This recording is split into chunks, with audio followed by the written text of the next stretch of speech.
So thank you everyone for coming. My name's Katie. I'm one of the co-chairs of the Staff Pride Network here at Edinburgh University. I'm just going to give you a brief introduction to our event this evening, starting with the boring health and safety bits. So there's no fire drills planned, so if we do have an alarm go off, please exit the building by the entrance through which you came and congregate out into the courtyard there. If you need the toilet, there are two gender-neutral toilets on this floor, straight down the corridor from this door here, as well as an accessible toilet, and there are gender toilets upstairs and downstairs as well. This evening is going to be recorded, but only those with a microphone will be captured on the audio, and only those sitting in this area here will actually be captured on film. We're going to have the opportunity for you to ask questions at the end of the panel discussion. And you can do this in two ways. So there are pen and paper at the front here, and there's also an online option. We're going to give you time to think about your questions throughout the panel discussion, and there'll be a short break where you can submit your pen and paper options at the front here. And then the chairs will select questions from the various resources. You'll have seen on your desks and also received via email our safe space policy. So today we welcome all those who self-identify as part of the LGBT communities, regardless of identity or background, and provide a space where all can feel safe and included. We don't support or tolerate anti-LGBT violence, harassment, or hate speech, and encourage an inclusive and respectful language. As a positive space for listening, we promote the dignity and well-being of all network members here at the university. This event is being covered by the Students' Association's Safe Space Policy, which can be found via the link, which you were all sent by email as well. And breaches of the policy may result in any individual being asked to leave the event, but we don't expect that to be a problem. So a few thank yous, first of all. So Tracy, our wonderful Staff Pride Network volunteer, has put in a huge amount of effort in planning and organising this event. And it would be impossible for us to do this without the great network of volunteers that we have. So thank you, Tracy.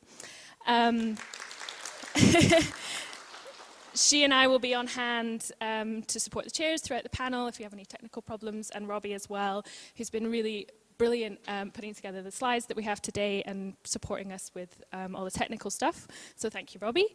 I want to thank Vicki Bell from the Communications and Marketing team. Unfortunately, she couldn't be with us here tonight, but she has produced the film that you're about to see that we've made about staff experiences under Section 28.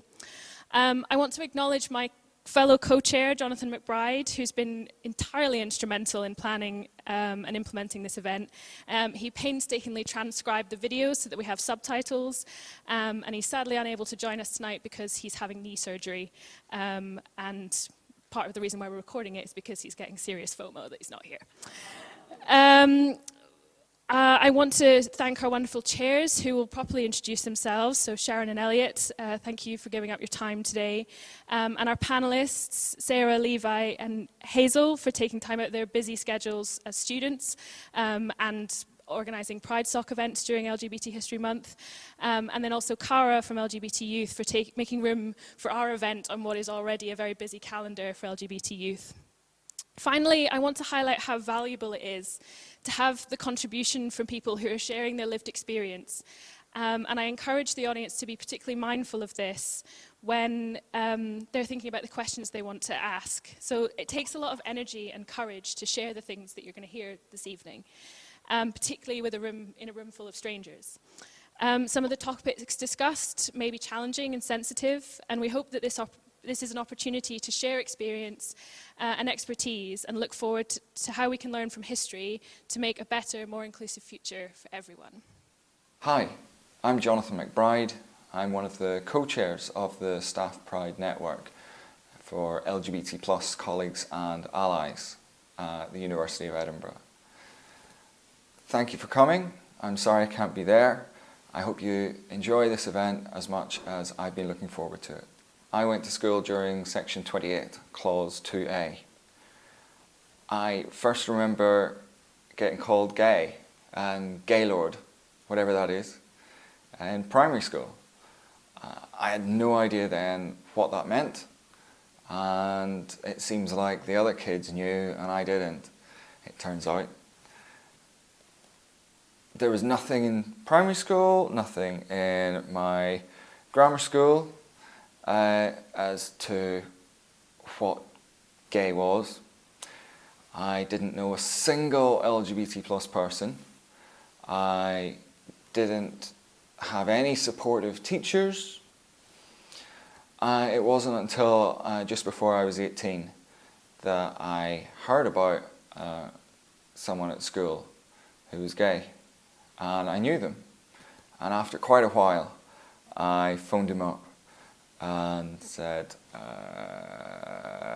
"Are you gay?" And his response was, "Why?"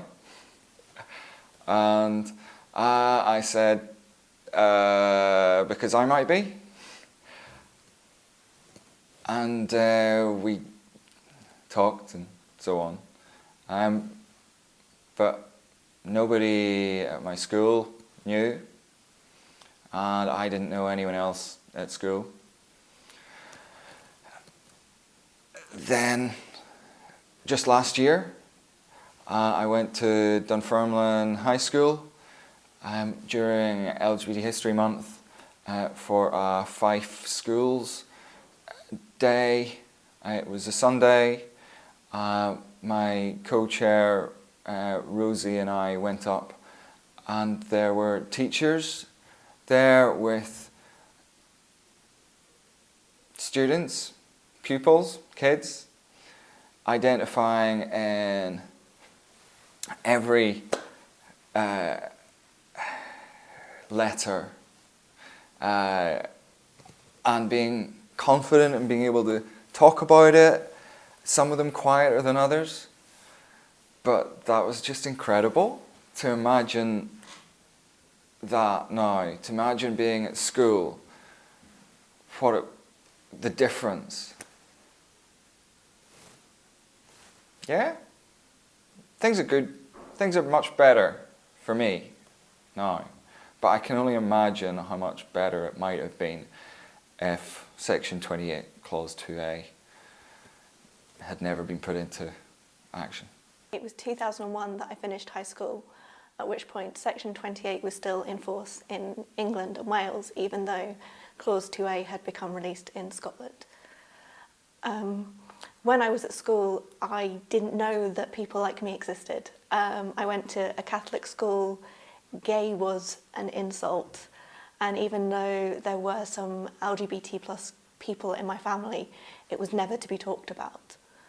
I had stickers of Kylie Minogue in my locker, and I remember people saying, "Oh my God, you're gay for Kylie."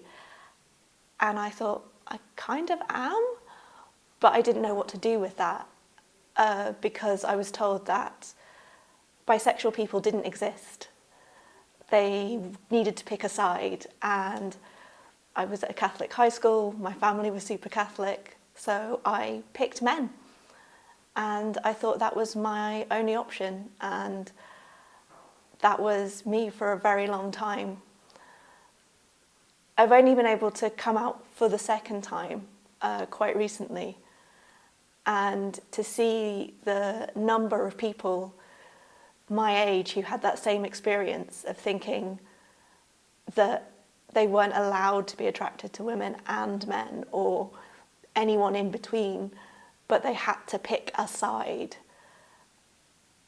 and that they feel like they had to hide half of themselves. And that's how I felt. I had to hide a lot of myself for a long time. And the idea that we can have young people at schools now not have to hide, that's something that I want us to have more of, and I want to continue. I finished school in 1993. The thing that most people think is that there's no harm from not mentioning about something. How could that possibly cause children harm to not mention something? But it was very noticeable, the abject terror that came across any staff member when they thought they might have to discuss anything.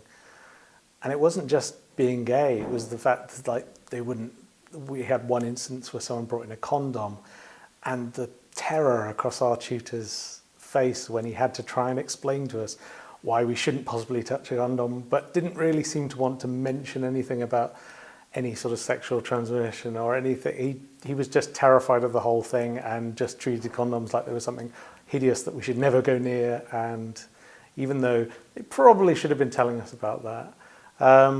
So yeah, it was just the general level that it was just something so horrendous that you couldn't possibly talk about it. And that was very much imparted, so it wasn't like you didn't pick that up. So yeah, that was just, it was very damaging on many levels in the fact that it made you feel that you were definitely wrong, and that I was given no sort of sexual education or anything at the height of the HIV/AIDS crisis, and well, slightly coming out the end of that. But all the education I received was later when I came from the gay community itself. So school very much let me down, and a whole generation from that point. So it had serious complications. I think when we think about education, we think if we don't teach something, that's fine. But actually, by refusing to mention something, by making it a dirty word, by making it shameful, we are teaching children something. By saying, I can't talk about that, and obfuscating and running away from the subject, we're teaching children, this is shameful. This isn't something you can talk to anyone about. Keep it quiet, push it down, there's something wrong with you. And children learn that. So as well as other children learning that it's a thing they can push on people as an insult, as a taunt, people internalize that and think, this is something I shouldn't be, there's something wrong with me. This is why any kind of omission of this kind of teaching, of this kind of knowledge, hurts people. It's not an absence, it's very much a presence, and it's very much a threat. So I went to primary school under Section 28, and while I probably wasn't really conscious of it at the time, it's definitely something I'm aware of now that was lacking in the education that I received when I was in primary school. There was no mention of LGBT identities or relationships at all while I was a primary school student. When I went to high school in 2001, in theory that should have been after the Section 28 had been repealed, but we still didn't have any education in the curriculum about LGBT identities or relationships. And it was actually something that was very much actively discouraged within the school population, among the pupils and in the staff. So my school had a habit of celebrating big life events for its staff. So there would be things on the school like computer screensavers saying so-and-so has had a baby, these two people just got married, somebody got engaged. It was always straight couples. And I happened to know through family friends that one of the senior team at the school had just got engaged to his male partner, and they actually got married while I was still a student there. But this was never celebrated or acknowledged by the school. And it was a real glaring absence by that point, because I had friends who were secretly, or at least out to their close friends, not out at school. And it was clearly something that wasn't being represented or talked about as part of the school curriculum, or just part of the social structure of the school itself. I first heard about Section 28 as soon as it was promulgated. In the year it was promulgated, 1988, when I was teaching in a high school, boys' high school in Australia. And it filled me with horror, although I was openly gay at the high school, because it was a very difficult time. There was a lot of violence going on. There was a murder carried out by schoolboys. 8 boys were imprisoned for 18 years for the murder of Richard Johnson. It was all over the newspapers. And as a result of that, I formed a relationship, a professional relationship, dealing with the issue of anti-LGBT violence in schools with the then Minister of Education, Virginia Chadwick. Now at that time, I was secretary of the Gay and Lesbian Rights Lobby, who were very strong activists in the field of education, amongst other things to do with the anti-violence project. And I was met one day by a lesbian high school student by the name of Jennifer Glass, who suggested we form a separate organisation as an offshoot of the lobby, and call it the Gay and Lesbian Teachers and Students Association. I immediately discouraged that because of the idea of having students, adults and children in the same organisation on the basis of sexual orientation. I said to her, what will you say if someone interviews you on the radio and ask you whether teachers are trying to proposition you. And she said, well, I'll just simply say to them it's not true. And the novelty was, the candor and I suppose the naivety was so breathtakingly convincing, I decided to go ahead and we formed the organisation. And sure enough, the first radio interview she did, the broadcaster asked her that question, isn't this an opportunity for teachers to proposition students? And she said, well, that's absolutely not what it is at all. And went on to say how it was a support group and was going to be providing information by way of books and schools, videos, resources, research. And we never had that question asked again. In the meantime, up until that point, the department's policy had been that the Department of Education does not condone or promote homosexuality. And during Virginia Chadwick's reign, there was an absolute and utter reversal of that to not supporting discrimination. And Virginia Chadwick was the first Minister of Education ever to produce a set of anti-discrimination grievance procedures for students. And that was then recognising that anti-discrimination was against the law. And from there, things just got better and better. And in fact, by the time I left that school, boys were inviting their same-sex partners to the school dance and to the school formal. And they're my Facebook friends now. And the strangest thing was that some of the most homophobic students turned out to be closeted gays. And I met them at bars. And I said, why did you do that when you were at school? You were speaking against yourself. They said, well, it was kill or be killed. And so now here I am in Edinburgh on the Staff Pride Network. And it's wonderful to have the support of the university and to be able to work openly with colleagues. So I grew up in the 80s, and the one thing I can say is that I didn't actually remember Section 28. In a way, it didn't affect me directly. I was too young. What I do remember is that nobody ever talked about LGBT issues in the classroom or anywhere else. It's not something you could talk with your friends about, with your parents, with any figures of authority. So being trans in the 1980s when you were a kid is really something that you kept to yourself. Didn't tell anybody. It was your dark secret that absolutely nobody should find out about. And I didn't start talking about it until my early 20s, which is in the late 90s. So it was a decade where trans people did not exist, except as a tabloid scandal. It was just something shameful. And certainly no teacher would have gone near it. I remember sex ed in high school, and there was one lesson which vaguely had these characters that were kind of androgynous, and that was our diversity learning on sex ed. But even that, there was nothing about trans. And that was like an hour's session within 18 years of education almost. So really nobody talked about it, and you didn't really exist. And that's what I remember, and I think that was probably part of the impact of Section 28. Hello, can everybody hear me? Great. So hi, I'm Elliot. I'm going to be co-chairing this panel with Sarah over here. So my pronouns are he, him, and I am the trans non-binary officer for the Students Association here at Edinburgh. I want to start out, first of all, by thanking Katie for doing that wonderful introduction for us and, helping organize this whole thing. So thank you very much, Katie.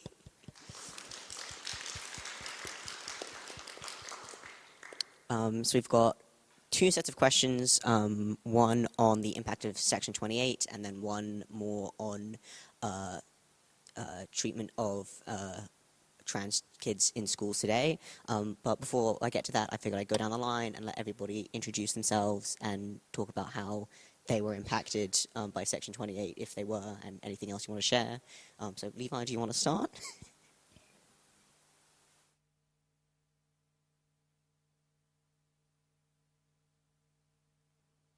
Okay. Is that okay? Hi, I'm Levi. My pronouns are he, him. The president of PrideSoc, or like one of them. Yeah, I can hear an echo. Yeah. Okay. Was never consciously aware of any effect of Section 28, given that it sort of ended when I was about 2 years old. But it's very similar to what everyone else in the videos were saying. There was just zero mention of anything. I don't think at any point during sex ed or any sort of social education we mentioned queerness as a concept. We did Caroline Duffy's poetry, and that was about it. I think vaguely mentioned her. I think there's some people who can't hear. It might be easier with this microphone because it's a bit more powerful. I'm finished. That was all I had to say. Sorry to interrupt you. I'm Hazel. My pronouns are she, her. I'm the trans and non-binary representative for the Pride Society at the university. Obviously, I went to school after Section 28 was repealed, but yes, is that any better? Yeah.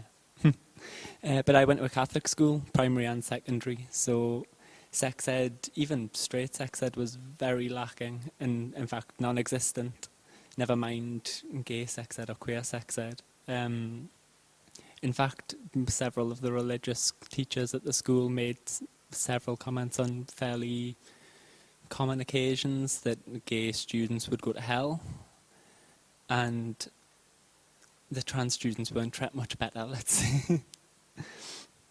But other than that, my experiences are quite few and far between with Section 28. Hi, I'm Sarah. I'm the faith rep for PrideSoc. My pronouns are she, her. Similar to these two, I've never lived under Section 28 other than when I was like 2 years old. But I think my first experience of kind of feeling excluded in my education was probably I had a teacher once tell me it was the Scottish parliamentary elections, and I think the party leaders were Nicola Sturgeon, Kezia Dugdale and Ruth Davidson. And Kezia and Ruth had both come out at the same time, and he said to me he was going to have to vote for Nicola because he wouldn't let a lesbian run a country. And that was my first experience where I realised Section 28 was pretty much still in force in my school. I also went to a Catholic high school. Sex ed for me was watching a birth video in first year and getting a talk about why abortion was bad. Never got any actual sex education for straight people, never mind LGBT people. And whenever I pushed for it, my teacher told me it was an abnormal idea. So yeah, for me it was very much still in force even though it wasn't. Thank you. My name's Sharon. I'm a professor in the law school here, and my pronouns are she, her. I'm the only person on the panel who's old enough to have lived under Section 28, and I do remember it. And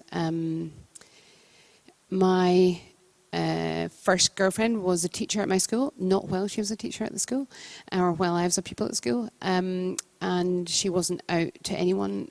So I think the impact of Section 28 wasn't just on what you could tell students at school, but also really massive impact on teachers in schools who were LGBT.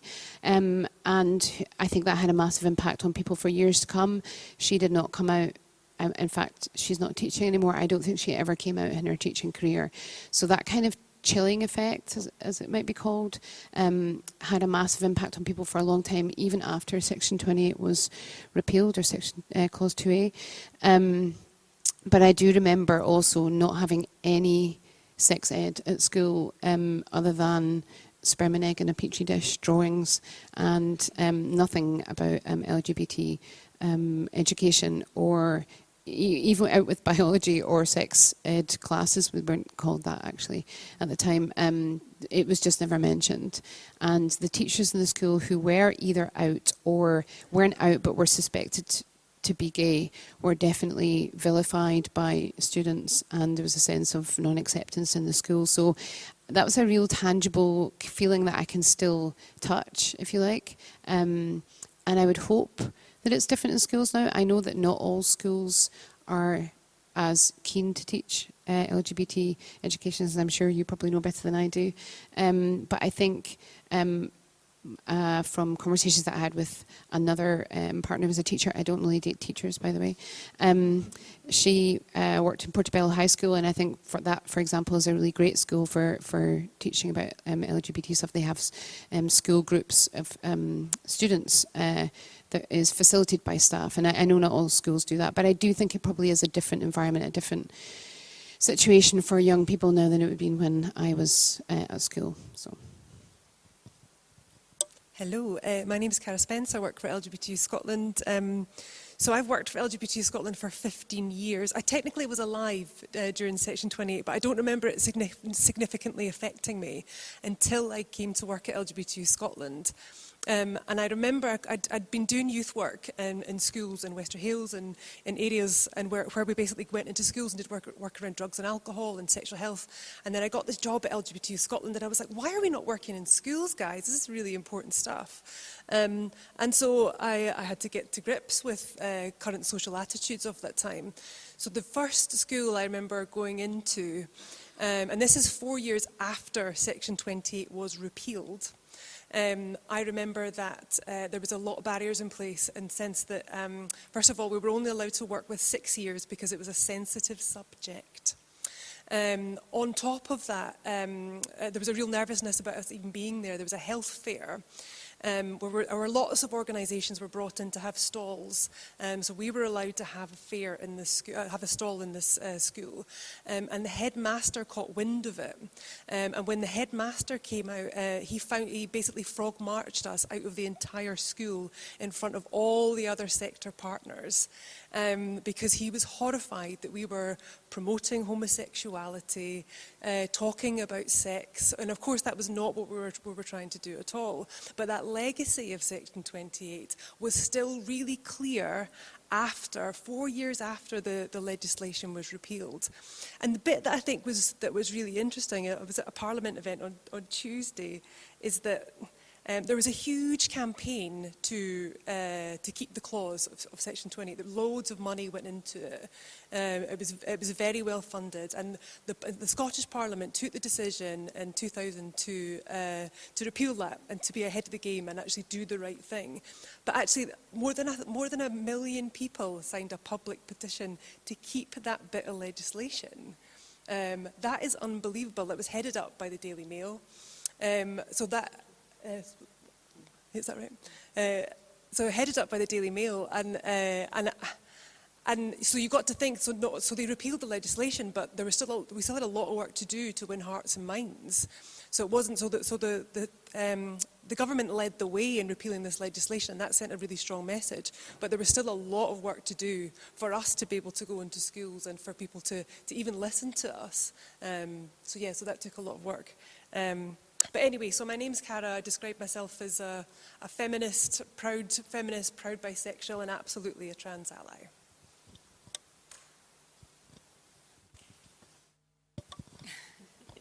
All right, thank you very much, everybody. So our first question is, how important is visibility of LGBT plus staff and students, and what impact did Section 28 have on this? So does anyone want to volunteer to go first? Robbie. So, as I said, I obviously wasn't in school around the time of Section 28, but I work in a school in the northeast during the summer terms, and they are, and don't hold me to this, but I think they are the first school in the northeast of England, at least, to have an LGBT society.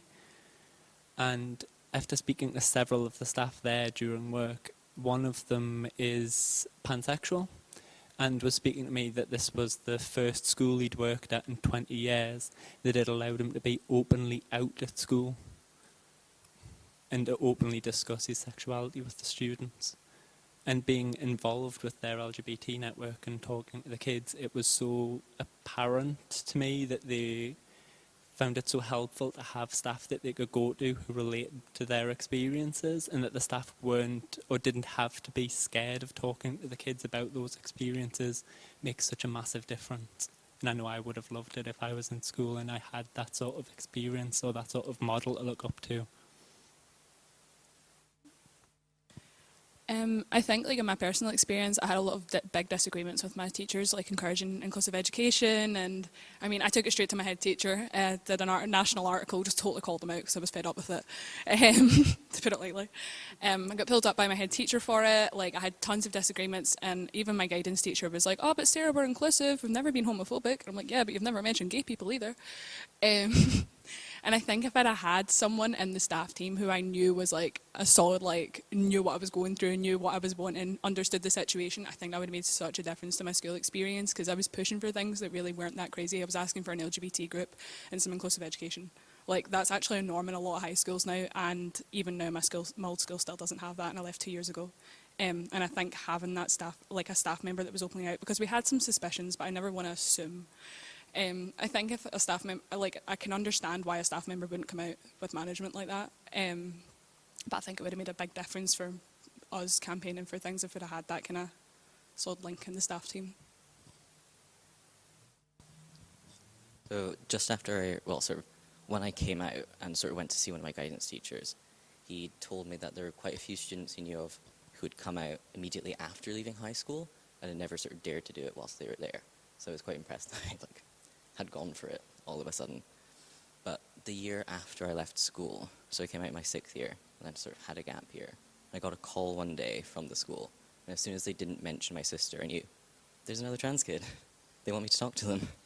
And lo and behold, they sort of gave me the mum's number. Like, please talk to this kid. You're the only other trans person we can think of. And so sort of met up with them and sort of got along quite well. And they sort of happened once or twice more, where sort of people from my school sent me messages like, hello. And sort of people sort of years below me who weren't even friends with my sister, had nothing to do with me, but who were sending me messages. It's quite like, good to be visible. Glad that I did that, even though it was deeply awkward and quite isolating for me. At least these other kids got sent someone to sort of talk to afterwards. I'd like you to speak a bit louder because some people can't hear. Okay, so what do I think? Why is it important? Somebody said in the video the power of not including information. So the power of not saying that LGBT people exist within the classroom is so powerful, because what that says is that within society, this is not acceptable. This is not an acceptable thing to be. So what we know is when there is LGBT inclusion within the curriculum, this is really powerful for young people growing up who are thinking about coming out. It sends really positive messages. But it's also about those who have 2 mums and 2 dads, who have LGBT family members. It's about their siblings and feeling that actually I can see my family in the curriculum as well. On top of that, LGBT inclusion is really important for all pupils. So I believe education is of course it's about exam results. That's one important thing. But it's also about shaping young people to become adults where they're kind and inclusive of one another. And ultimately, if we allow young people to grow up in a world where we don't educate them about the difference and the ways in which we celebrate difference in society, then that will be difficult for them. That means they might have challenges in their career, or even worse, if they go on to commit violence or violent crimes, that will ruin their lives and the lives of others. And that's why LGBT inclusion is so important. It's both about LGBT young people, but it's also about everybody and creating a society that we all want to live in.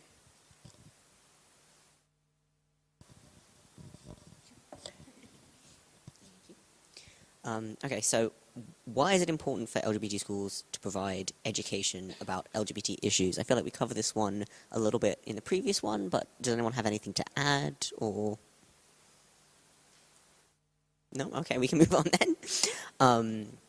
So it's clear from the testimonies that we had of the Staff Pride Network members who went to school under Section 28 that it contributed to the stigmatization of LGBT plus identities. Has this changed? Any takers?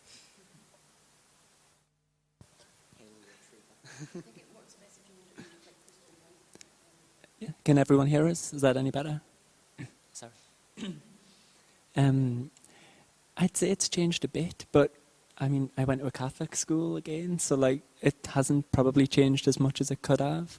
I know there were several, well, I say several, maybe 2 or 3 out students in my year group, and even now I can remember that they were the butt of a lot of jokes, especially with the cis straight students.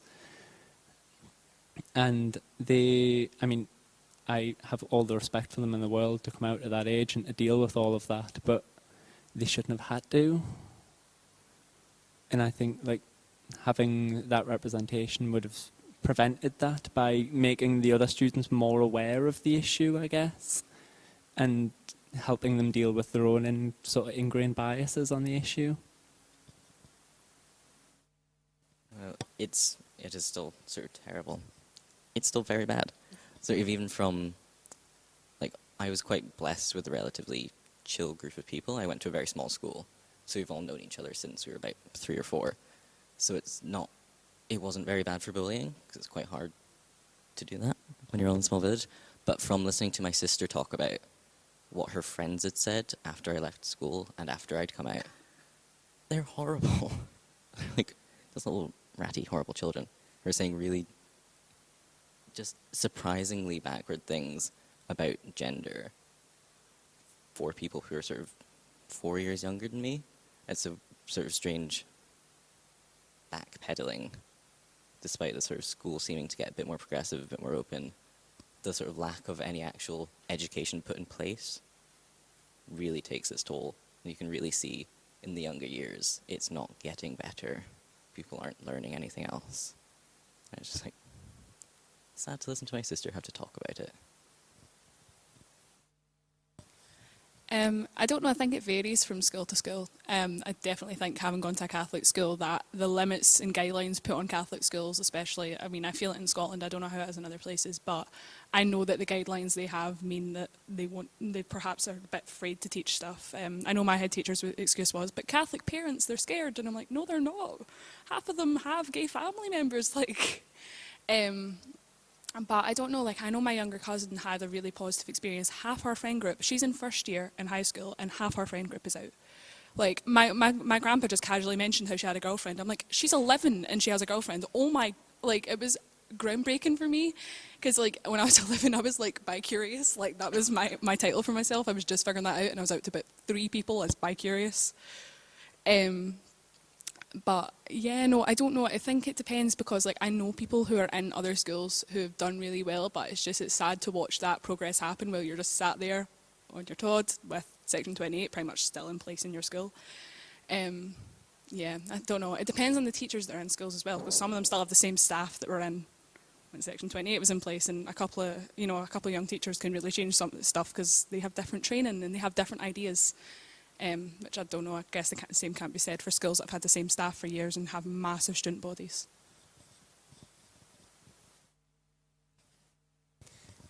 So what's changed? So a lot's changed. There's a lot of amazing work that's happening in schools. There's also some people in the room that I know are doing some of this work as well. So at the moment, I can tell you that we are working with 30% of publicly funded secondary schools in Scotland. To do what's called the LGBT Schools Charter, and we make them work hard, I'm not going to lie. So we ask them to ensure that there's inclusion in the curriculum, to review their policies, to consider their training, to really think about their practice for supporting and including LGBT young people. And it's not a tick box exercise, we want to see evidence of impact. So there's some really great work happening. We also know, and we had a volunteer phone round schools in Scotland who found out there are now around about 100 LGBT group or allies groups in schools. And I can't, when I was at school, I can't even imagine this happening. So this is just phenomenal. And these groups are often leading the way in terms of what's happening in schools. They're the ones that are driving the work forward. And it's just really beautiful to see. And they're often so important to support young people who are experiencing a lot of bullying within a school environment. But, and here's the but, so lots of great work happening. However, if we're working with 30% of secondary schools, that means we're not working with 70% of them, which is quite a lot. They might be working with other organisations, which is also fantastic as well, or they might be doing their own thing, but ultimately we know there are schools out there that are still doing nothing. That's what we know for sure. We also know there's only one denominational school that we are currently working with in the whole of Scotland. So there is still a lot to do there and to ensure that denominational schools are inclusive and welcoming spaces for LGBT people. I have been pleased, though, that they have been around, the Scottish Catholic Education Service has been around a table thinking about inclusive education, thinking about how can they do it in a way that fits with their teachings and beliefs. So we do hope that it certainly will improve. So yeah, there's still a lot to do, but I think there is some great work happening.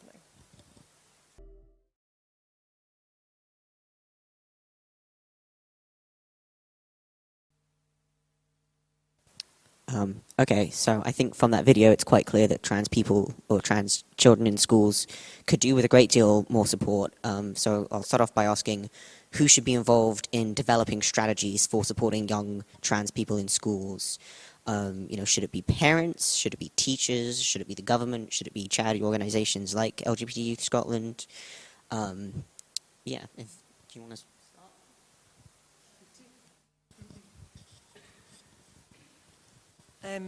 Number one, and who should be involved in developing strategies to support trans young people, should be trans young people. Number one on my list always.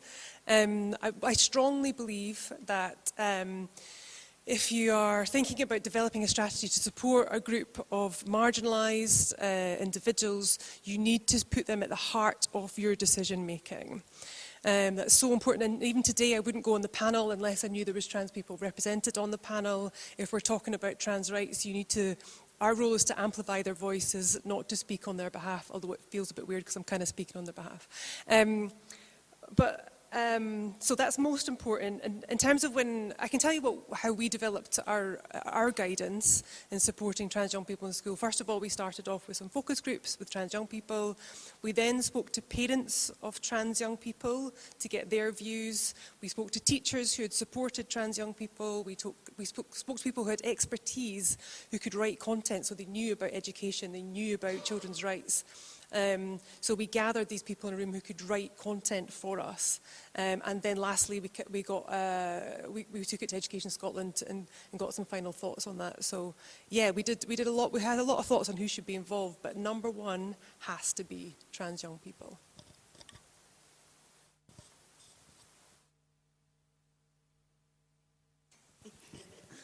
I agree. That works. I would be very apprehensive about letting parents or the government or teachers take the lead on any of it, because usually they'd be very resistant and sort of putting in little cutting corners to make sure that kids can't do anything. It should just be trans young people, trans adults especially, who have been through education and know exactly what they were lacking and can sort of impart their found wisdom. Obviously, I agree with both of you. I think trans young people and trans elders in general should lead the conversations on this, but I think it is also important to realise that without all of those groups working together, it's unlikely that any outreach would reach everyone that it needed to, and that it's important that every one of those groups works together to achieve the same goal and hopefully progress.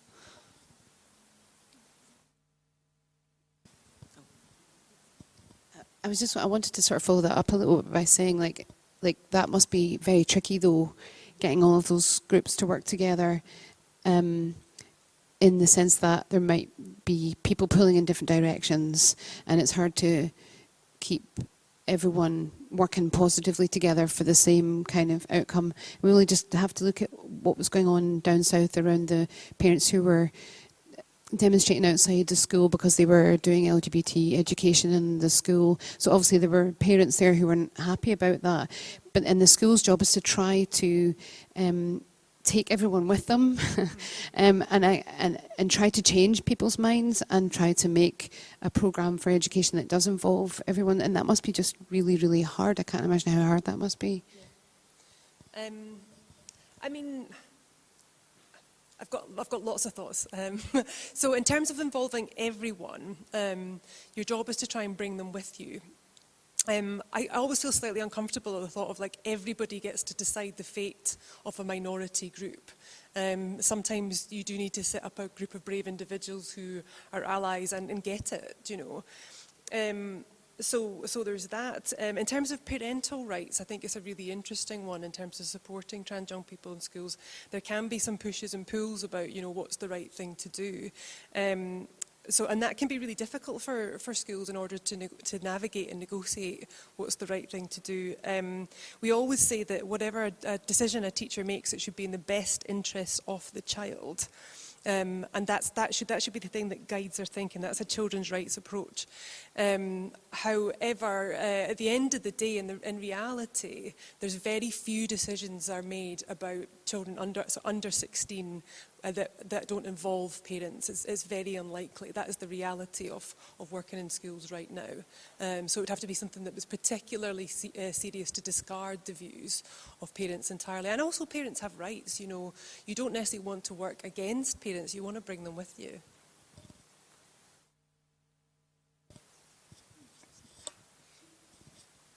Some very interesting perspectives there. Thank you.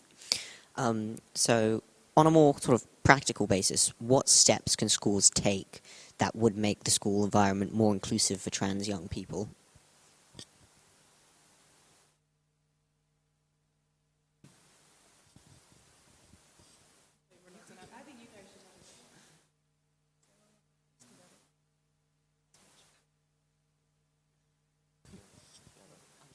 I think earlier some of you were talking about things that would have helped you, like having, like someone was talking about having, having teachers around who were there. Levi, you talked a lot about your experience you talked a lot about your experience sort of being the resource for trans young people at your school. Is there, do you think that there is a way that could have been handled better, or like there was someone else who could have been doing that work instead of dragging you into it?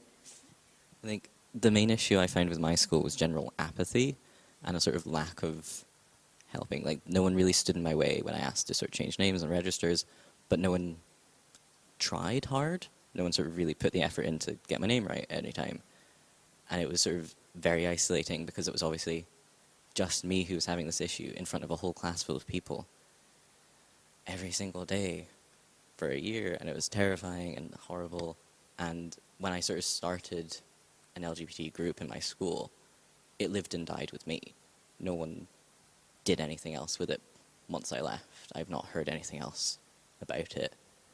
The teachers should have had some foresight to think, put things in place to keep this going, give people something to go to. Because there were about 5 or 6 of us maybe who went to it, some of whom I think were just my straight friends. But people did go. They were years below me. But it just stopped, and it should have continued. I agree with that. I just agree with it. But I think it is important that schools start, or at least help students organise their own pride societies or LGBT plus societies, just because it gives them, as the video said, it gives them a space to be themselves and to explore their own identities in a way that, in a place that doesn't necessarily bring harm to them. But I also think it's important that they bring staff along with them. So, as I said, I went to a Catholic secondary school, and though I didn't come out during school, I know several people who did come out as trans in the year or two after I left, and both left the school after various transphobic or even homophobic comments made by certain staff, and just a complete lack of care towards their own needs as trans students, and doing something to change that, to make those students feel more welcome, it should be a priority. I've done a lot of local work around kind of trying to make sure that schools in my area don't pull the same stunt my school did, and to put it lightly, I was meeting with a head teacher local to me, and I was kind of asking him what are you doing about mental health, what are you doing about kind of LGBT education, and it was a kind of best practice situation. I was like, why isn't every school like this? Because I was like, well, obviously I know that you have an LGBT club, I know that you're kind of teaching a lot of really good resources, but what are you doing for trans people? I was really upfront about it, and he's like, oh well, if they need a changing room, we have extra changing rooms that are, obviously free, they're one person per cubicle, and he's like, if they need a toilet, they're free to use the staff ones, or we've got extra ones that are there that, are there for anyone. And every situation I brought up to him, he had an answer for. And I'm like every teacher should have a response to every situation prepared. It shouldn't be up to the student to try and have to figure that out for themselves. And I feel like too often it's kind of put on students to figure out a solution to the problems they're facing, when actually it should be put on the staff that are causing those problems in the first place. I'm not sure if I can distill this all into a few minutes. Okay, what's the best way to include trans young people? So top tips. Ensure they're at the heart of decision making, really think about their needs and best interests. Consider confidentiality really carefully. That doesn't mean if they are at risk or someone is at risk themselves, of course you have to share information. There are policies in place in schools which will guide schools within this.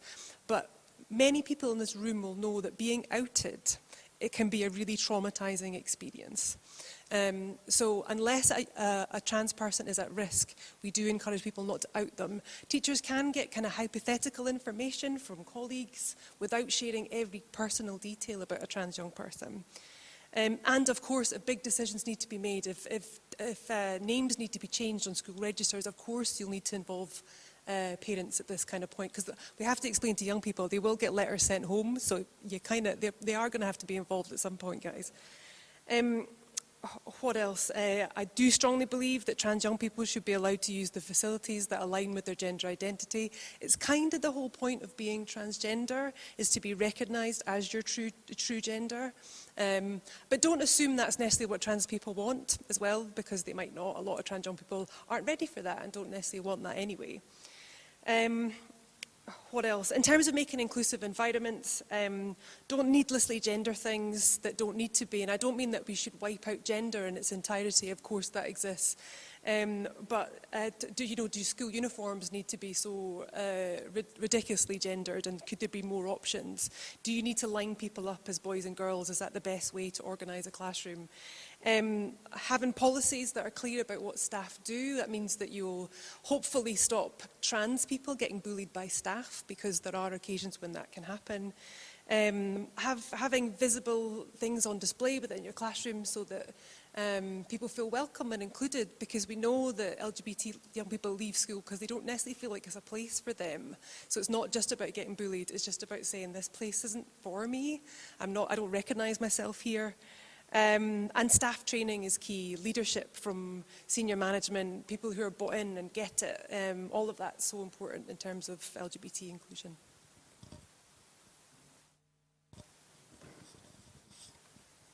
So one last question very quickly before we go on our break. Is there anything that we can learn from this approach in order to improve trans inclusion at our university? So is there anything that I, as your Students Association officer, should be doing? Call me out, guys. I've had some tutors who are very lovely and very helpful in terms of name changes and stuff. Like the first tutor I had when I got to uni was very nice. He was lovely. He's called Pete. He was just very upfront and was like, this seems to be the wrong information. Do you want me to change this? And he was like, thank you. Great. But that's not across the board at all. And the whole thing where, like, you go into a tutorial and they like put up on the board like the class list, and you can see your photo and your name, and often it's wrong, and it's a dick move. People would stop doing that. That'd be really nice. Maybe, pronouns, as long as the names and the degrees and things. Just like very simple, very easy things to do. They're not that complex or difficult. It's like a bit of thought for people. I had a similar story to you, in that just after I came out and changed my name to the university, I was outed by my tutor to my tutor group in one of my courses, and it wasn't on purpose, it wasn't malicious or anything like that, but it obviously wasn't ideal, given that I was still quite anxious in public, just about everything in general, and I wasn't quite ready to be out to the tutor group as it was. So I think just making the tutors more aware of LGBT issues could have solved that problem.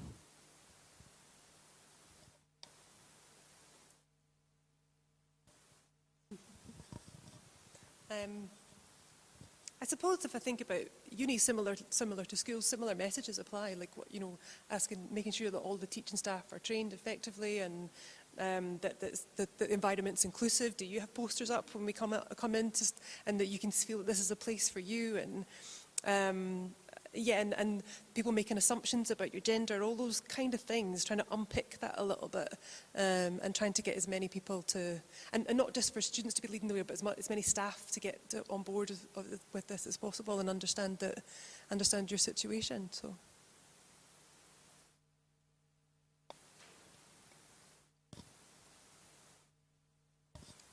Okay, thank you very much for all your responses, guys. So we're going to have a 10-minute break, give or take, so we'll come back here at 1:15. So have some tea, have some coffee, use the facilities, submit questions either electronically with the information on the screen or with the pens and paper provided at the front, and there's like a little box there as well. All the questions will be anonymized, I mean, unless you really want to sign your name. So please feel free to, mingle, have a good time. I'll be back here at 1:15.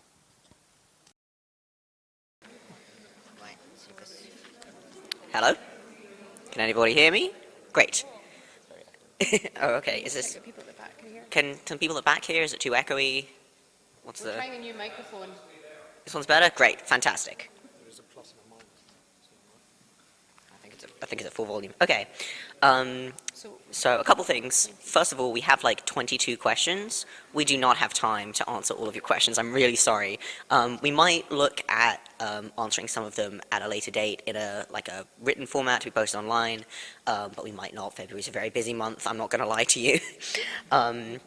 But we've grouped some of them together that are on similar topics, and we're going to try and answer those ones first because they seem like multiple people asking similar questions seems like it's the best way to do it, basically.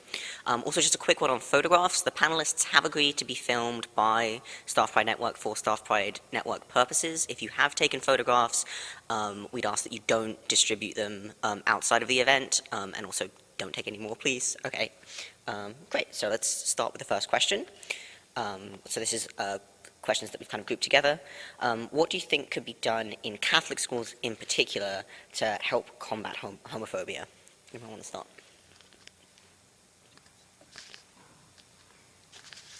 Do you want to go? No, you okay.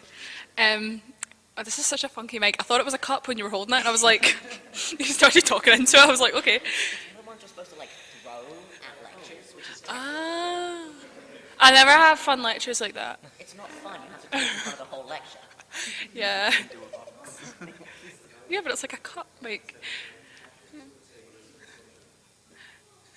I don't know. It's a difficult one. I definitely think just having guidelines, for example, we had a document when I was in 6th year that was I don't know, it was about love or something. It was just telling us how to live our lives as Catholics. And one of the things that was debate, is homosexuality a sin? And I'm like, so basic things like not encouraging kids to debate homophobia. Then also, I guess, inclusive kind of faith practices would be really good. Like when you go to Mass, if you want to have an LGBT inclusive Mass, it's very possible. Reading out, there's a lot of things in any religion that could be interpreted in an LGBT inclusive way, and it probably should be. But yeah, I think the main thing is just changing the way the guidelines are. A lot of the documents that are prescribed to Catholic schools by the upper authorities still have things. I think there was one of them that said man and women are made for each other. And I was like, are they though? So yeah, I don't know. I think a lot of it for me is just the way the guidelines are, because there's no room for you to start changing things if the way you're being told to teach is, that exclusive. I agree completely with what you said about the debate societies as well. We had one in school, and I remember being put on the side to argue against gay people being allowed to adopt, that was a frustrating argument, let's put it that way. But yeah, just making sure that staff are aware of LGBT people, whether that's a case of putting staff into some sort of LGBT plus training, or even just awareness training, and making sure that their interactions with the students are from that perspective and not from a personal perspective. As I said, I had multiple staff at my school who took a very personal attack against gay and trans students in the school, and that obviously isn't fair, and it's not great from any school, to be honest. They should do what all other schools do, I suppose, is the simple question, and without any get-out clauses as well. Sometimes that kind of ends up being in bits of policy and legislation. I have had some really interesting conversations with teachers in Catholic schools and the Catholic Education Service around how it could fit with the teachings of the Catholic faith, and so I think there is some leeway for them to think about how this could work for them. And then there's things that I would advise teachers not to say. So we hear stories from young people around them being told being LGBT is a sin. That is hurtful. Do you know, so ensuring teachers do not say things like that to young people is so important. But also just talking, there's still documents that say that love is between a man and a woman, end off. And I think that also is quite damaging as well. So I'd like to see that change. I was going to say, just to add, making sure teachers don't use their religion as an excuse for any kind of derogatory comments. Every negative experience I had with a staff member in school was followed by, but you know, that's just because I'm a Catholic, you know, that's just my religious beliefs, so, you know, it's nothing personal. And I'm like, right, but you're homophobic. That's kind of personal. So yeah, I guess making sure that while they enforce religion, also not using it as a defence mechanism for, you know, attacking LGBT people of faith. Okay, so just using this mic so you can use that one, because I think that you might have something to say about the next question. Is there anything that student administrative systems, whether at university or at schools, could be doing to make the experience of trans non-binary students better? Yes.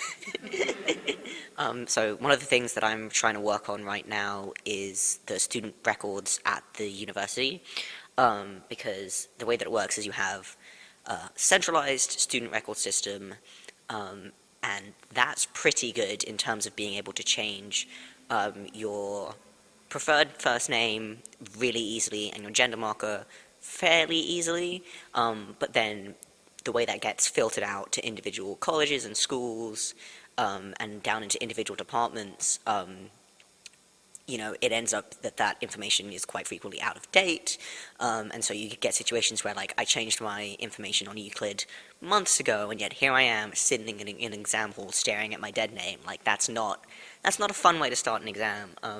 So it's you know, and it's fairly simple to rectify that. We just have to, you know, put policy in place that says update your records from the central record regularly, and, you know, at times when students can know when it's happening. So that's one thing that can be done. I guess you guys probably have other thoughts? No? Yes? Do you know what people have to provide? Oh, I do. To change your preferred first name, nothing. To change your gender marker, nothing. To change your sort of, I guess, non-preferred name, so they have like your preferred name and then your like actual name, and to change your actual name you have to provide a legal document, which in Scotland is a deed poll, most likely, which is quite easy and free to get. But obviously there are more problems with students who are here on Tier 4 visas, because it all has to be the same as the records that the Home Office has, and it's a whole kerfuffle, and we're working on that. I'm working with Staff Right Network, and with Wen specifically, who's the trans officer, and hopefully looking into a resolution for that. But yeah, you're an undergrad, so you don't have to provide nearly as much. You're an undergrad, you're a domestic student, so you don't have to provide nearly as much. Anyways? Other than make it simpler, that's Yeah. ridiculous. Yeah. It needs to be easier to change the name on systems within universities. I'm really loud anyway. But yeah, it should be simpler. Listening to that, that's very complicated. Yeah. I got asked for my new and old passport, not the deed poll. That's not correct. But also it was like 3 years ago. Perhaps. I, Me as well. When I tried to change my gender marker, I was asked for a GRC, and that was last year. They said that they wouldn't be able to change it until I provided a GRC. Okay. I will look into that. Not really about, it's just about names in general. My flatmate doesn't use her dad's surname, has never used the surname that she was given by her dad. I think she's legally changed it now to her mum's surname because she's in a relationship with her dad, doesn't like him. Generally, that kind of vibe. And for about a year and a half, we're both in second year, and for a year and a half she's been asking the uni, can you please stop using my dad's surname? I don't have a positive relationship with him, and they're still using it. So that's like, it's still like, obviously I guess on like base documents it would be changed, but like on everything that she gets out, it's still got her old name on it. And it means that when she applies to accommodation, when she applies to everything, that same name on her uni documents is getting passed on. It's just a really uncomfortable situation. So like I can understand the struggle if that's actually what it's like for you guys, I guess. Yeah. So yeah, it's definitely not perfect. Yes, there are ways to improve. Thank you. Put my glasses back on. Cara, I think this one's primarily for you about the research that you were talking about earlier that formed the basis of the LGBT Youth Scotland guidance, and who was involved. Were there universities or academics involved in that, or was it mostly other folks? So, it's so loud. I don't know if I need this microphone. Okay. Hi. In terms of research, we have a legacy of research at LGBT Scotland where we ask similar questions, we adapt them every 5 years, and it's a programme called Life in Scotland for LGBT Young People. So certainly all the previous iterations have been done by a member of staff that has a doctorate in research. Because sometimes if you work for a charity, people say, well, it's not real research, it's not done by university, but it was done by somebody who had a doctorate in research. And also it was supported by university students who worked in placement with us who were studying research. It's certainly not something that I would do because it's not my background. It was based on, in terms of need, it was based on our Life in Scotland research. The key findings of our research showed that 71% of LGBT young people and 82% of trans young people experienced bullying in schools. 9% of young people were leaving education, and 27% of trans young people left education as a result of homophobia, biphobia and transphobia in the learning environment. So what that said is it wasn't just about bullying, it was also about just not feeling included. It was clear that this was then having a negative impact on young people's attainment as well as their mental health. And 50% of LGBT young people and 63% of trans young people experience suicidal thoughts and behaviours. In terms of the sample, and this is where I'm not a statistician, so bear with me, there were 684 usable responses in the questionnaire, about 33% identified as trans. And then there's like, you have to drill down a little bit deeper, but roughly when I look at who answered that specific question, roughly it looks like about 229 trans young people took part in that research. And then our approach was to make sure that to develop responses, it was consultative. It wasn't just, well, we just made it up after that. We worked with trans young people, as I said, and a lot of other people to develop that guidance. And you've got to remember, it's guidance, it's not law. This is about guiding people practice and giving them some top tips based on the experience of young people who have been through that.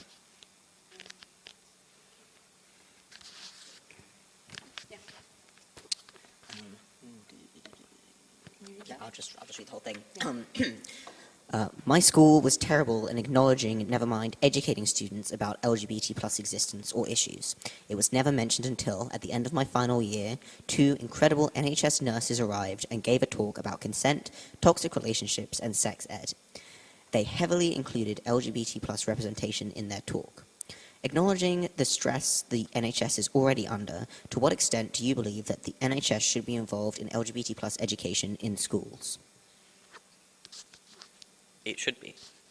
It was like one of the I had a quite good school in terms of sex education. We had it all through end of primary school and then all the way through high school. And we had an NHS nurse called Jan, who was very lovely and friends of my mum, who came in and did proper sex ed with us quite regularly, talked about STIs, lots of different contraception. She brought in demonstrations. She was a very helpful person. I think after I started transitioning, she came in and spoke to me. I can't remember what about, but she was very nice and very helpful and offered herself as a resource for me to use. And I think it's very important, especially for young people, when transitioning is such a minefield and so difficult and such a long process. It's important for allies within the NHS to work with young people and let them know what they need to do, how they can get to the places they want to go, because otherwise it's such a difficult process on your own. Definitely agree with that. I'd also add, I think almost NHS working with teachers could do so much good for LGBT young people. Like, I'm just thinking of the amount of things that my head teacher and my pupil support teacher were so confused about. There was a trans guy in my year, and I remember just the confusion my teachers had, because obviously you don't get training on the ins and outs of transition and everything. That, you know, that's just not something they got given. And I think they found it, that was partially why they found it so difficult to support us, was because they didn't know anything about it. And I almost feel as if actually if the NHS had been able to go, well actually this is what young people have access to and this is what they're doing and you can't expect this, this and this of them, and you know, this is all done at their pace. Like, I don't know, I feel like if they'd have known that and had the kind of insight of people who actually work in this in their everyday lives, then things would have been a lot better. In terms of capacity, I think capacity is an issue for so many services right now, including teachers. Teachers often say that the capacity is one of their biggest challenges. So our public services are just absolutely stretched, there's no doubt of that. In terms of what young people want, I don't think they really mind who does it, as long as it's somebody who's actually comfortable. The last thing they want is somebody who feels really uncomfortable talking about sex in front of them. It's not a nice experience to go through. I do think, in my experience working with NHS colleagues, they do often have a lot of knowledge to bring, because they'll have knowledge of sexual health and relationships, and in terms of research, in terms of the environment they work in. So I think certainly bringing that expertise is useful, at least to what sexual health and relationships education should look like. I certainly think to some extent that the NHS should be involved in, at the very least, setting guidelines for how the sex ed takes place. And I know that when you rely on teachers exclusively, a lot of misrepresentation of information can be given, because it tends to rely on what that teacher knows about sex ed. So I know after speaking to several cis friends that and talking about contraception, that they'd only been told about the pill exclusively as the only form of contraception that was available to them, and obviously condoms, which are more widely known. And most hadn't really found out about things like the implant until they spoke to doctors later about it. And hearing about that from school, or even the teachers becoming more aware of it after not knowing themselves, is important, in making sure that everyone knows as much as they can to make as much of an informed decision as possible. Yeah, I just, again, want to say, like, I think it's great to have the NHS involved. I had an NHS nurse at my school who did sex ed with us. Her name was Nurse Lucy. And it was great to have somebody who wasn't a teacher to talk to about those kinds of things. Like, I had great relationships with several teachers, but I think it would have been really awkward to try and talk to, like, my history teacher about sex. Like, that's, you know, two things that don't necessarily go together. So it was nice to have a different option. The next question is, what can pupils and staff do if schools are pushing back against LGBT inclusivity in schools, even having a group? What can pupils and staff do if schools are pushing back against LGBT inclusivity in schools? Go over their heads. It would be my first answer. I really struggled with that, and our solution was to speak to local councillors, people who sit on my local authority's education committee, the education convener, anyone who is in charge of their jobs, to be honest. Because at the end of the day, I know my local authority is now looking at implementing the Charter Mark, the LGBT Youth Scotland one, across all schools, regardless of whether or not head teachers want it, which is like really positive for me, because they don't get a say. No, they get a say. But yeah, no, I really do think that just going over their heads and just keep pushing. If you can't get at one point, just find their boss and then go to their boss until you get someone. Speak to the manager.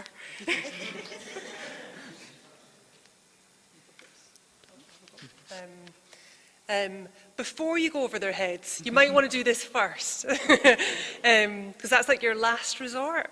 You could look at research, so you've got an evidence base. Evidence base is really important to say this is why it's needed in the school.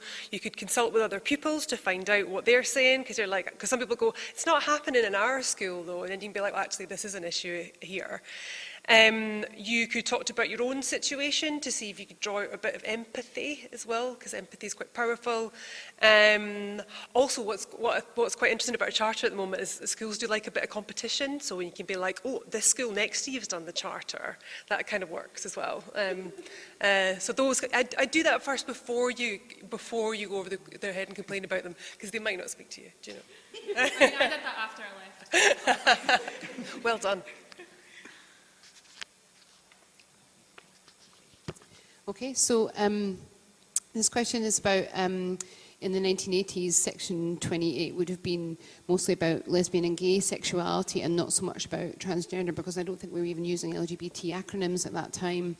And so what is the connection between Section 28 and maybe the legacy of that for trans people now? What's the connection to having a conversation now about trans young people in school and Section 28 from the 1980s?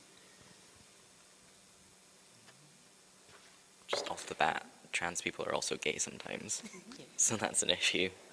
And it's the same, just sort of blankness, like they're not being anything other than being straight, and sort of no one feeling comfortable to sort of discuss any alternates or knowing any alternates just makes everything deeply uncomfortable and deeply unsettling. It's all the same. So I was going to say, I think there is a reason why, obviously previously we weren't using the LGBT acronym, but I think there are a lot of compelling reasons why we are now using the LGBT acronym. And, I think there's a lot of, I know that there is a lot of overlap between homophobia and transphobia. And so while, trans people in general were more invisible, like we heard Gina say right at the very beginning, trans people didn't exist when she was growing up except as a tabloid scandal. The same kind of attitudes that led to Section 28 being made explicitly against gay people are the same attitudes that lead to the kind of silence on trans people as well. It all comes from the same source and from the same wellspring, and has a very similar, if not identical, impact on trans students as it did on gay students and bisexual students. I mean, a lot of the impact is the same as well. If you look at things like representation in history, I think I didn't get any of that when I think I took modern studies, and suddenly someone mentioned a trans person in class and I got really excited because that was the first time I'd ever heard of a trans person in school before. And that was with a really solid young teacher who cared about it. But I think representation's an issue. Sex ed still affects them. All the issues intersect, and I think as well, I remember I was at an event one time and someone was talking about the kind of intersections, the second that trans people start getting brought down, you know who's next. It's it's all about appearance, it's all about who is going to attack who, all the I guess, anxieties or phobias around it, all interlink and all intersect because we've all got the same basis, like you said.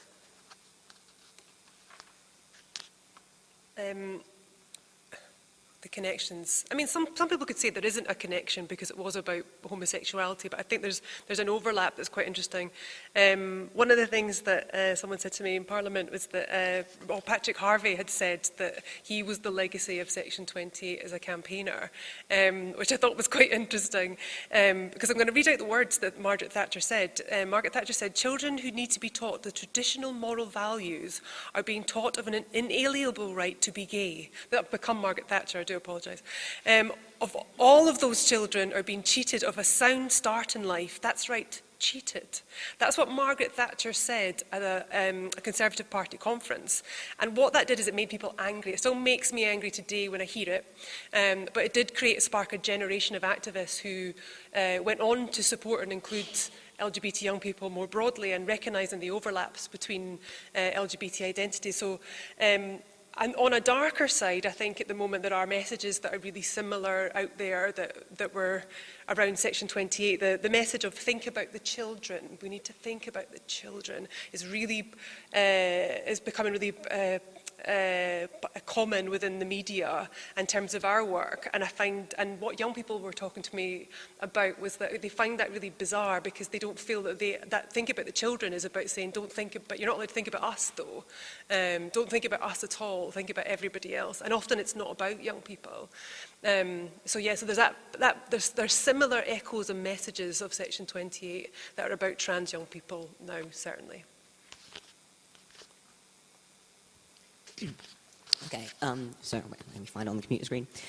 If there was only one piece of advice or one request you could make of a teacher if a kid said that they thought they might be trans, what would it be?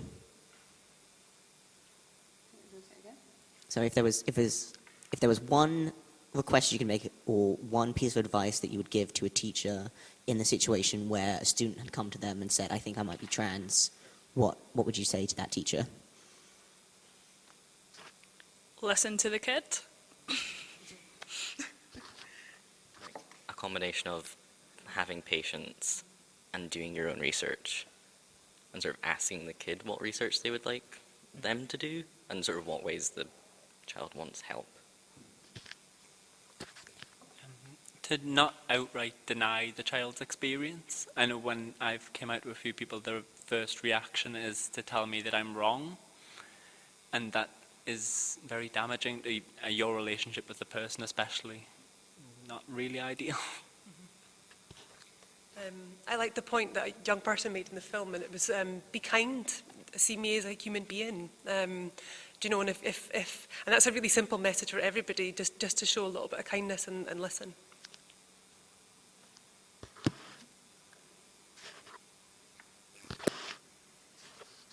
So we're really conscious of time, and we wanted to end on a super positive note. So, so this question is, what's the best thing a teacher ever did for you or said to you?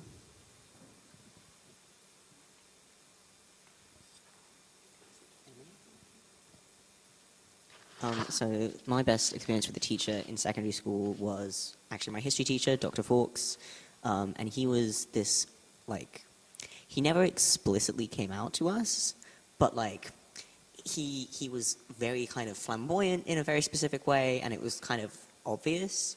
And he's just, like, being there and not, like, he was also one of those teachers who was, like, friends with you, but he wasn't, like, taking any, I don't know how not to swear with children in the room for this particular phrase, but, you know, like, not taking any shit, basically, from anyone, you know, about anything in his classroom, and you know, very willing to banter. And, like, just having him there was really nice as, like, a young kid in a, you know, remarkably conservative school, given the various other facts about it. You know, it was really nice to have someone there. And also he went to dinner at my friend's house once and, like, brought his husband along, and so that was, like, great. Just having that knowledge and having him be there was really fantastic. There was this maths teacher who I didn't have at all, really, because I stopped doing maths because I'm quite bad at it. But apparently she'd gone into a classroom looking for me for someone and hadn't realised that I'd changed my name yet. And one of the people in the class had to go at her because she used the wrong name. And we sort of bumped into each other in a corridor or something. And she sort of told me about the incident, and sort of very nicely, without directly mentioning being trans or anything, she's like, you're not the only person. Like, there are people before you, people after you, you're not on your own. And then just sort of, like, went on her way. It's like, oh, thanks, Miss Nagel. It's like, cool. Like, from a teacher I didn't actually interact with, ever. I'm going to keep thinking. Mine's fairly recent, actually. My PT at uni is amazing, honestly. She's lovely. And when I first came out, a few weeks afterwards, I was the victim of a transphobic attack on campus. And I remember speaking to her directly afterwards, and I was sobbing in her room, in her office. And she said, she turned around to me and she said, like, I understand you're upset, but and she said, I'm so proud of you for standing up. And it takes a lot to be who you are despite everything. And I don't know, it just really stuck with me. Like, I don't know, it just really stuck with me. It made an impression. I'm trying to think of one thing when I was at school, but mainly all I can think of at the moment is all the amazing work I see from teachers every day, and I think a lot of teachers have to really stand up for young people, and sometimes in schools that aren't particularly supportive. So I think I just want to take a minute just to kind of celebrate all the great teachers that are out there that every day have a moment with a young person where they say one line, and it will change their lives, really, where they realise that they're able to talk to somebody and someone is actually nice to them for once. So yeah, I just want to celebrate all those fantastic teachers out there who work really hard to make it happen.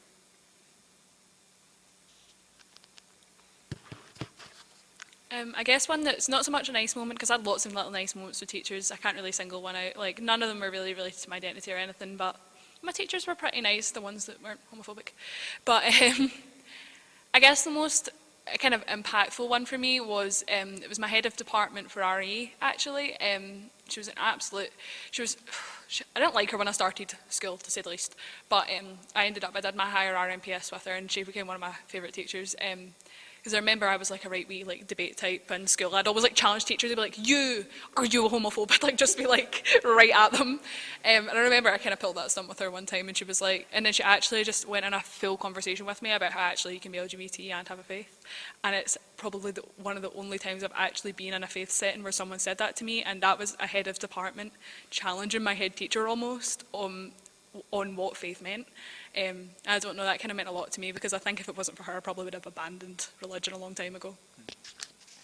Just like another sort of brief moment that I wasn't actually there for, but sort of really benefited my mum and I's relationship, was that one of the sort of women who worked in the canteen I think was sort of friends with my mum, and had told her that like, Levi seems to smile more around school.